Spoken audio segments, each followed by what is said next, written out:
sur cette rentrée 2014 avec un petit tour en Grande-Bretagne. C'est aussi la rentrée des classes là-bas, parfois avec des nouveautés radicales. Quand une école anglaise a de mauvais résultats, on peut carrément la fermer et la redémarrer avec une nouvelle équipe. Exemple d'un collège où la nouvelle direction met l'accent sur l'apprentissage des bonnes manières. Catherine Gentil de Cancaude et Gaëtan Lecointe sont nos correspondants.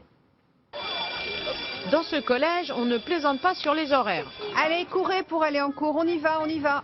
On considère aussi que la première des politesses est la présentation.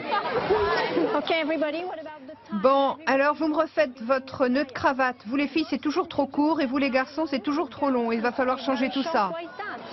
Et c'est tout au long de la journée qu'une série de règles se doit d'être respectée.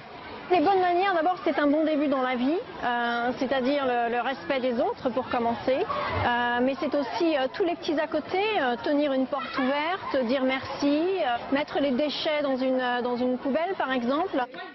Dans cette ambiance polie, cours de français.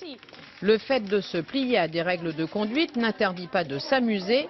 L'apprentissage est ludique. Est-ce que je peux avoir un cahier ou est-ce que je peux avoir une gomme? On enseigne aussi aux enfants l'esprit de ténacité.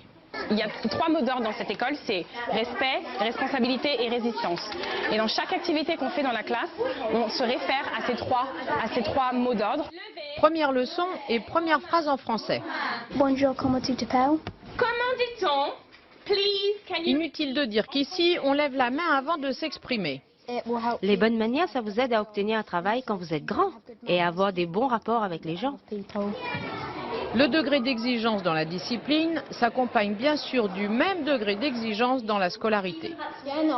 L'année dernière, notre collège a eu 70% de mentions très bien aux examens, en particulier en anglais et en maths. Vous pouvez faire encore mieux. Le message est clair et l'école a d'ailleurs sensiblement amélioré ses résultats ces dernières années.